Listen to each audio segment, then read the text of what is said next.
Good morning, students of MSc 4th semester. Welcome all of you in the video lecture class today. Today I am going to discuss the topic light and sound. These are also abiotic factors which are related and influenced upon the fishery biology, that is upon the fish culture. How fish tolerate light and sound in their individual life, how we parameter set of the fishes in the survival benefit of the fishery culture. So the light and sound and other abiotic factors that are very important factors are related with the fishery culture. तो light और sound का क्या कुछ असर पड़ता है fishery culture पर, यानी फिश कल्चर कर रहे हैं तो जहाँ पे भी पॉन्ड है, पूल है, जहाँ पे फिश फार्मिंग की जा रही है वहाँ पे लाइट की मात्रा यानी सनलाइट अधिक है पड़ती है या वहाँ छाया बराबर बनी रहती है, यानी लाइट का क्या असर है, क्या प्रभाव है.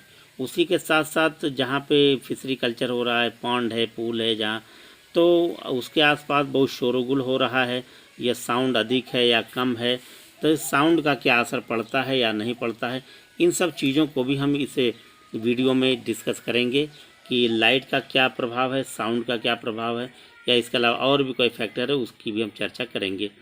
तो यहाँ पे हम लाइट के बारे में शुरू करते हैं. लाइट की, जैसे कि हम लाइट की बात करें तो जनरल सी बात हम जो है कि सनलाइट की बात होती है. जो आर्टिफिशियल लाइट की बात हम नहीं करते, क्योंकि आर्टिफिशियल लाइट का ऐसा नहीं कि जहाँ फिशरी कल्चर कर रहे हैं तो वहाँ पे कहीं पे आपको बल्ब जला रहे हैं या वहाँ कोई जनरेटर आप स्टार्ट कर रहे हैं या कोई और जो इस तरह का अरेंजमेंट कर रहे हैं. ऐसा कोई करता नहीं, भले अपनी जानकारी के लिए, देखने के लिए, उस एरिया को प्रोटेक्ट करने के लिए या वहाँ की व्यवस्था बनाए रखने के लिए भले कुछ रोशनी करते हों, लेकिन यहाँ पे जो लाइट की बात हो रही है ये लाइट सनलाइट की बात हो रही है. इसको माइंड में रखेंगे. सनलाइट कहीं कम है, कहीं ज़्यादा है, कहीं पे सनलाइट अधिक मिलती है, कहीं नहीं मिलती है. तो आगे सनलाइट का क्या प्रभाव है इसको ध्यान में देंगे कि लाइट का क्या इन्फ्लुएंस पड़ता है फिश कल्चर पे. How fish tolerate the least and enough enormous quantity of the light in the survival of the fish. So light is an important factor influencing the productivity and varies with the geographical location of the ponds. अब light की जहाँ तक हम बात कर रहे हैं, light is an important factor. Light भी, प्रकाश भी एक जो है कि बहुत इम्पॉर्टेंट फैक्टर है, बहुत जो है कि महत्वपूर्ण जो है कि कारक है. किसके लिए? इन्फ्लुएंसिंग द प्रोडक्टिविटी, जो फिश प्रोडक्टिविटी के लिए, फिश प्रोडक्शन के लिए प्रभावित, फिर फिश फिश प्रोडक्शन के लिए काफ़ी जो है कि ये इम्पॉर्टेंट फैक्टर है. और किस चीज़ के लिए? And varies with the geographical location of the pond. और अब पॉन्ड किस एरिया में है, किस भौगोलिक क्षेत्र में पॉन्ड मौजूद है, इसके आधार पर भी जो है लाइट में वेरिएशंस जो है कि देखने को मिलता है, या वहाँ पे लाइट का जो वेरिएशंस जो है कि वेरिएशन की स्टडी की जाती है. Presence of सैडी trees along the shore. अगर मान लीजिए पॉन्ड जो है कि ये किसी ऐसे जगह पे है जो जहाँ पेड़ पौधे ज़्यादा हैं और वहाँ बराबर उस पॉन्ड पर छाया पड़ती रहती है, तो एक तो इस चीज़ को देखें, presence of shady tree along the shore, जहाँ पे जो है कि छायादार स्थान हो पॉन्ड का. एंड टर्बिडिटी ऑफ वाटर, और जहाँ पे जो है कि टर्बिडिटी, वाटर की टर्बिडिटी जो है कि यानी कि जब छाया पड़ेगी तो जाहिर बात है कि वहाँ पे कुछ और भी चीज़ें उसमें गिरती रहेंगी और उसमें जो है कि वो वाटर की अधिक मात्रा भी अधिक होगी. इन शैलो पॉन्ड्स, जैसे दलदली एरिया है जहाँ पे पानी दलदल है, ऐसे पॉन्ड का दलदल हो पॉन्ड में ज़्यादा, light reaches up to the bottom in shallow ponds. Light reaches up to the bottom and causes heavy growth of vegetation. अगर जो है कि शैलो मतलब कि जहाँ छिछला सॉरी शैलो मतलब जो छिछला एरिया हो, यानी कि ऐसा पॉन्ड जहाँ पे पानी फैला हुआ और पॉन्ड का मुहाना काफ़ी चौड़ा हो, तो वहाँ पे क्या होता है कि लाइट जो है जब उसमें पहुँचती है तो वो लाइट सनलाइट जो है सीधे उसके बॉटम तक यानी पॉन्ड के तल तक पहुँच जाता है। और उसके तल तक पहुँचेगा तो जाहिर बात है वहाँ जो वेजिटेशन है, प्लैंक्टन्स हैं, वो जो है कि ये काफ़ी ग्रो करेंगे, यानी वेजिटेशन का ग्रोथ अधिक होगा लाइट पहुंचने से। और इसी का उल्टा समझिए, अगर लाइट नहीं पहुंच रही है तो वहाँ वेजिटेशन जो है कि ग्रोथ कम होगी। Incidence of light is also responsible for production, यानी प्रोडक्शन पर, फिश प्रोडक्शन पर लाइट का जो प्रभाव जो है कि बहुत पड़ता है। एंड क्योंकि अगर वेजिटेशन का ग्रोथ अधिक होगा तो प्लैंक्टन की ग्रोथ अधिक होंगे, प्लैंक्टन की ग्रोथ अधिक होंगे तो जाहिर बात कि फ़िश का ग्रोथ और डेवलपमेंट अधिक होगा। इस तरह से फ़िश प्रोडक्शन पर जो है कि लाइट का जो है कि प्रभाव पड़ता है। एंड डिस्ट्रीब्यूशन ऑफ प्लैंक्टन्स, और उसी आधार पर लाइट अगर अधिक अच्छी मात्रा मिल रही है तो वहाँ प्लैंक्टन का डिस्ट्रीब्यूशन भी पूरे पॉन्ड में चारों तरफ होगा। चारों तरफ जो है कि फोटोसिंथेसिस होगा तो वही वेजिटेशन अधिक होंगे, वेजिटेशन अधिक होंगे ग्रो करेंगे तो वहाँ पे जो है कि फिश को खाने के लिए प्लैंक्टन्स मिलेंगे, यानी उसका डिस्ट्रीब्यूशन काफ़ी फैला हुआ होगा, यानी अच्छा प्रभाव पड़ेगा। Light controls the photosynthetic activity of the plants, क्योंकि अगर लाइट की कमी बेसी है तो जाहिर सी बात है कि वहाँ का जो उस पॉन्ड में जो वेजिटेशन हैं, जो प्लांट हैं, उनका जो है कि फोटोसिंथेटिक एक्टिविटी जो है कि वो कंट्रोल में रहेगा, बढ़ेगा या घटेगा। लाइट अधिक है तो जो है कि वो ग्रो करेगा, अधिक होगा, एक्टिविटी ज़्यादा होगी फोटोसिंथेटिक की एक्टिविटी की, और अगर जो है कि कम है तो वो फोटोसिंथेसिस रिएक्शन धीमा होगा। Thus indirectly in affecting the flora and यानी इस तरह से इनडायरेक्ट वे में जो है कि फ्लोरा यानी फ्लोरा और फाना यानी कि फिश की जो स्पीसीज़ है वो जो है कि प्रभावित होती है, वो डायरेक्ट इनडायरेक्टली इस पर प्रभाव पड़ता है। And oxygen content of the water of the pond, और जो है ऑक्सीजन का कंटेंट पे भी जो है कि पॉन्ड के कंटेंट ऑक्सीजन कंटेंट पे भी इसका प्रभाव पड़ता है अगर सनलाइट का जो इफेक्ट है। तो इस तरह से हम देख रहे हैं कि सनलाइट डायरेक्ट फिश को प्रभावित तो नहीं करती, डायरेक्ट एक्टिविटी डायरेक्ट इफेक्ट नहीं करता, लेकिन सनलाइट की वजह से फोटोसिंथेसिस, और फोटोसिंथेसिस की वजह से प्लैंक्टन की ग्रोथ, प्लैंक्टन के ग्रोथ से जो है कि वेजिटेशन, ये सब आपस में जुड़े हुए हैं। यानी सनलाइट का कहीं न कहीं जो है कि काफ़ी डायरेक्ट तो नहीं लेकिन इनडायरेक्ट जो है प्रभाव जो है कि फिश कल्चर पर, फिशरी बॉडी पे पड़ता है। तो इस तरह से ये लाइट के को हमने डिस्कस किया। अब आते हैं हम साउंड पर। साउंड भी एक ऐसा फैक्टर है जो है कि जो फिश के ग्रोथ और डेवलपमेंट पर अपना असर डालता है, क्योंकि साउंड नॉइज़ पोल्यूशन का ज़माना है, शोरगुल भी चारों तरफ बहुत है। पॉन्ड और पूल जिस एरिया में फिश कल्चर जहाँ हो रहा है तो वहाँ पर अगर शोरगुल ज़्यादा है या ट्रेन बराबर ट्रेन का आवागमन है, शोर उससे हो रहा है, या उधर एयरपोर्ट का एरिया हो, या और कोई इस तरह के कारखाने चल रहे हों उससे बराबर जो है किससे आवाज़ आ रही है, या ट्रांसपोर्ट की वजह से, तो इसका भी कहीं न कहीं जो है कि साउंड का जो है, साउंड फैक्टर का जो है फिश कल्चर पे भी क्या प्रभाव है ये हमें यहाँ पे देखना है। साउंड में field and laboratory studies have shown that fish behaviour and physiology can be negatively impact by intense sound, यानी फील्ड में यानी बाहरी एरिया, लेबोरेटरी यानी कि लैब के अंदर, दोनों एरिया में स्टडी की गई, साउंड फैक्टर के प्रभाव का जो है कि अध्ययन किया गया। उससे ये देखा गया कि फिश के बिहेवियर पर साउंड का प्रभाव पड़ता है। उसके साथ साथ जो है उसके जो फिजियोलॉजी है, उसके बॉडी में जो मेटाबॉलिक रिएक्शंस हो रहे हैं उस पर भी जो है कि साउंड का बहुत निगेटिव प्रभाव पड़ रहा है, यानी पॉजिटिव नहीं बल्कि निगेटिव प्रभाव पड़ता है। यानी साउंड का भी, साउंड फैक्टर भी एक इस तरह का फैक्टर है जो फिश कल्चर को कहीं न कहीं से प्रभावित कर रही है। Therefore chronic exposure to aquaculture production noise could increased stress, यानी कि एक्वाकल्चर के लिए पानी में जो जीव जो एनिमल्स हैं, स्पीसीज हैं, उनका जो कल्चर किया जाता है यानी एक्वाकल्चर के प्रोडक्शन पर साउंड का जो है बहुत ही घातक यानी बहुत ज़्यादा स्ट्रेस पड़ रहा है, प्रभाव पड़ रहा है, नुकसान हो रहा है, नुकसान होता है। रिड्यूस्ड ग्रोथ रेट्स, यानी फिश के जो है ग्रोथ जो है रिड्यूस हो जाती है, कम हो जाती है। फिश ही नहीं बल्कि जो भी एक्वाकल्चर है, जो भी पानी में रहने वाले जीवों का ग्रोथ रेट जो है कम हो जाता है। And feed conversion efficiency and decreased survival, इस तरह से उनका जो है कि कन्वर्जन जो फीड है वो कहीं न कहीं प्रभावित होता है, और उनका जो सर्वाइवल है, उनका जो जीवित रहना है, उनके लाइफ जो कहीं न कहीं से जीवन जो खतरे में पड़ता है।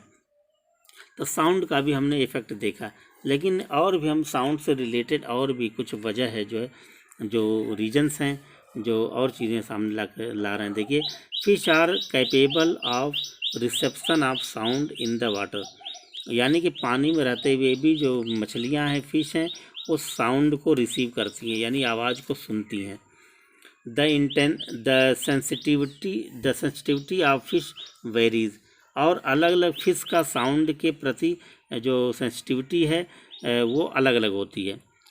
But is generally in the range of 50 to 2000 hertz, यानी कि लेकिन इनका जो रेंज है, मछलियों को आवाज़ सुनने का जो रेंज है उनके, वो लगभग 50 से लेकर 2000 हर्ट्ज तक होता है।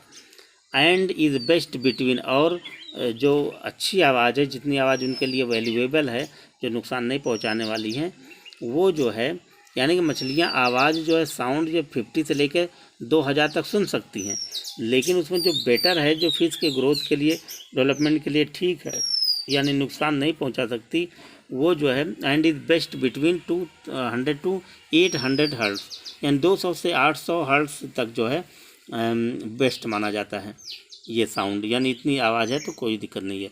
Several species have been reported to be adversely affected by sound level, बहुत से ऐसे फिश स्पीसीज हैं या एक्वाकल्चर की स्पीसीज हैं जो साउंड लेवल से उनके ऊपर बहुत ही उल्टा प्रभाव पड़ रहा है।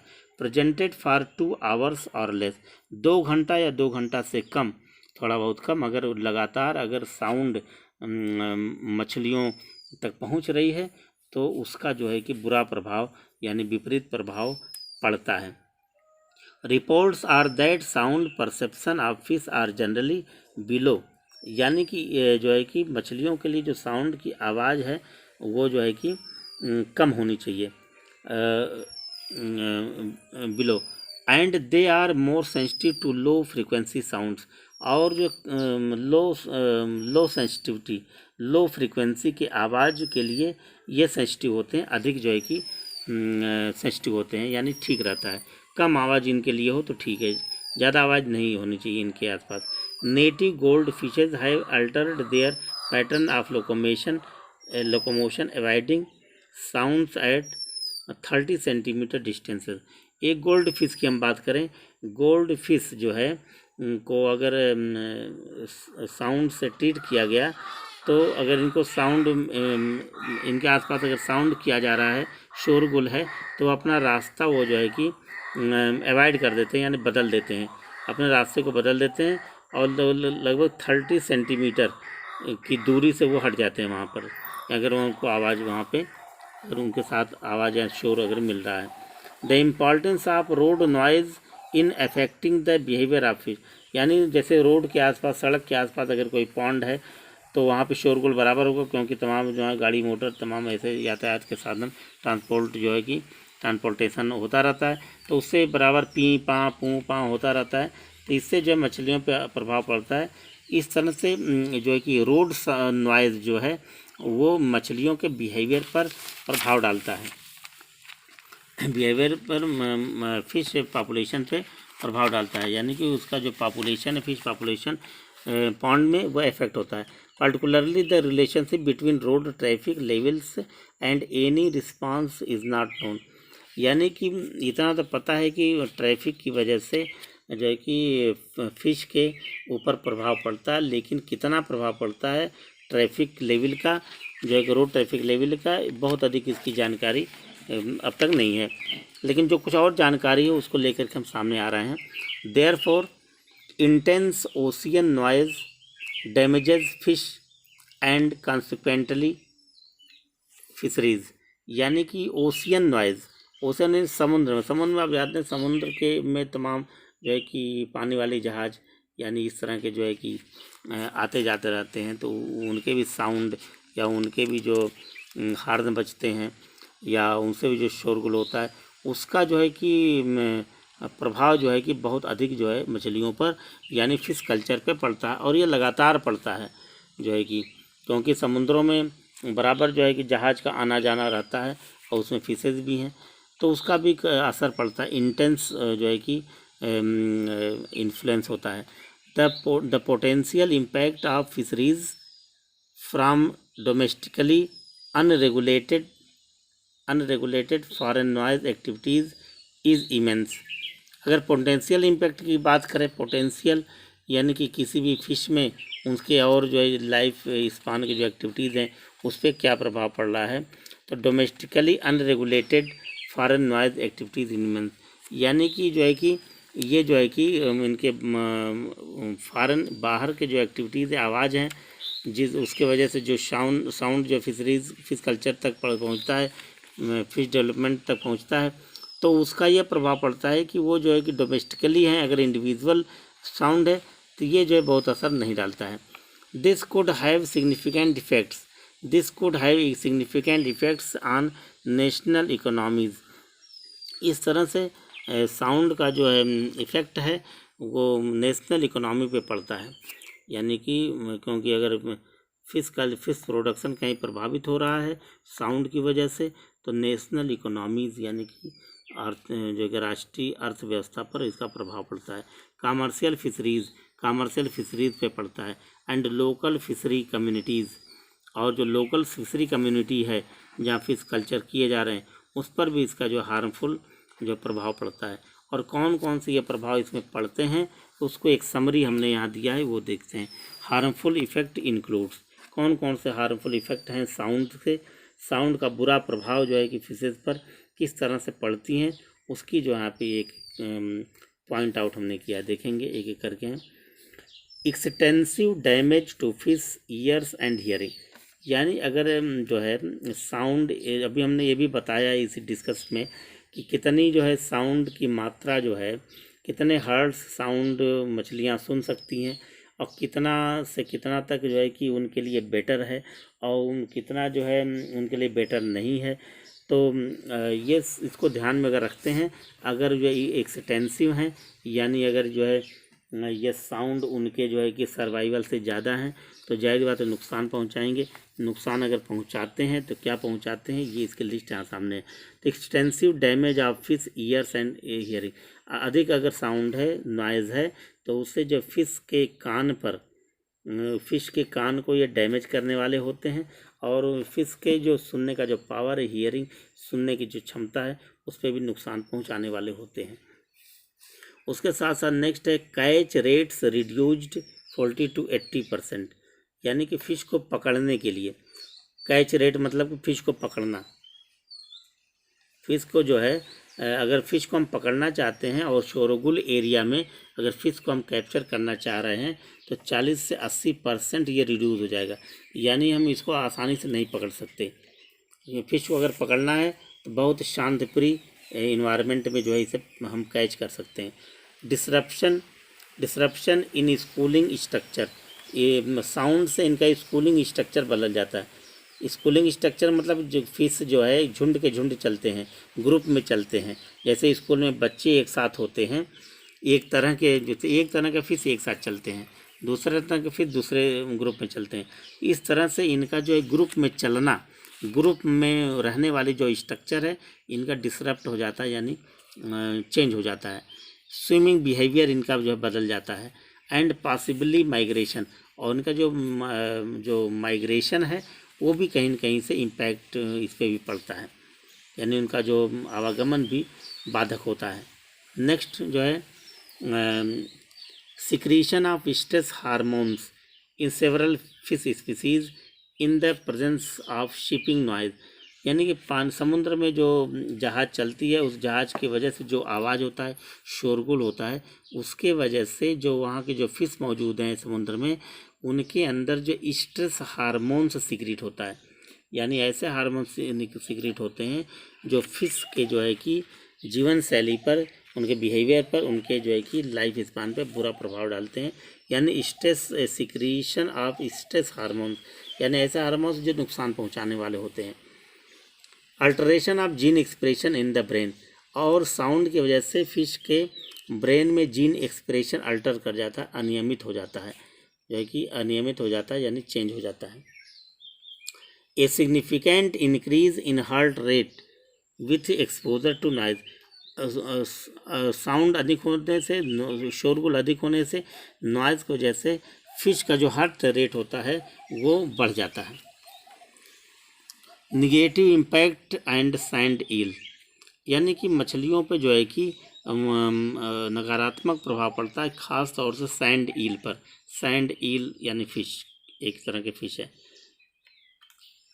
एवाइडेंस बिहेवियर एक्सपोज टू नॉइज़, यानी कि साउंड से जो है जो फिश का जो एवाइडेंस जो बिहेवियर है वो जो है नुकसान पहुंचता है। यानी फिश जो अपनी मस्ती के चाल में चलती हैं, घूमती हैं, लेकिन अगर ज़्यादा शोरगुल है तो वो जो है कि स्थिर रहने लगती हैं और उनका एवाइडेंस जो बिहेवियर है वो एक्सपोज होने लगता है, दिखने लगता है। A reduction in growth and reproduction, reduction in growth and reproduction, यानी फिश की ग्रोथ और रिप्रोडक्शन फिश का रिड्यूस कर जाता है, रिडक्ट कर जाता है, यानी कम हो जाता है। Bruised organs, abnormal ovaries, smaller larvae, delayed development and stress in different ways, यानी साउंड की वजह से कई ब्यूरीज ऑर्गन्स, ब्रूइज्ड, इनके जो ऑर्गन जो है कि इफेक्टेड होते हैं, इनके ओवरी एबनॉर्मल हो जाती है, लार्वी छोटे छोटे बनते हैं और इनका डेवलपमेंट जो है कि विलम्ब से होने लगता है और बहुत तरीके से इन पर घातक प्रभाव पड़ता है। इसके अलावा और साउंड का, नॉइज़ का क्या इम्पैक्ट है फिश पर, लास्ट में देखते हैं। इंक्रीज्ड फूड कंजप्शन, इनका जो भोजन करने की क्षमता है, भोजन कंज्यूम करने की जो कैपेसिटी है वो अधिक हो जाती है। यानी जहाँ साउंड ज़्यादा है वहाँ फूड मटेरियल फिश को अधिक चाहिए, तो कोई भी नहीं चाहता कि फूड को मटेरियल अधिक दी जाए, यानी कि कम फूड देने से ज़्यादा ग्रोथ हो वो ज़्यादा बेटर है, वरना अगर शोरगुल ज़्यादा जहाँ होगा तो वहाँ पे जो है कि इनके फूड कंजप्शन बढ़ जाता है। And histochemical changes in many fishes, in many fishes, बहुत से फिशेज में इनका हिस्टोकेमिकल चेंजेस हो जाते हैं, यानी इनके टिश्यूज़ में और टिश्यू से जुड़े हुए जो केमिकल्स हैं, जो रिएक्शंस हैं, उनमें जो कहीं न कहीं से चेंजेस आने लगते। यानी हमने देखा कि साउंड में, साउंड पोल्यूशन, इस नॉइज़ पोल्यूशन या जो है शोरगुल का, ध्वनि का प्रभाव जो है कि फिश के कल्चर पर, फिशरी कल्चर पर जो है कि पड़ता है और घातक प्रभाव पड़ता है। और कुछ ऐसे जो है कि इम्पैक्ट हैं जो नहीं पता है, लेकिन मैक्सिमम जानकारी हो जा रही है, हो जाती है कि किस तरह से साउंड का इफ़ेक्ट जो है कि फिश पे पड़ रहा है। तो ये टॉपिक हो गए।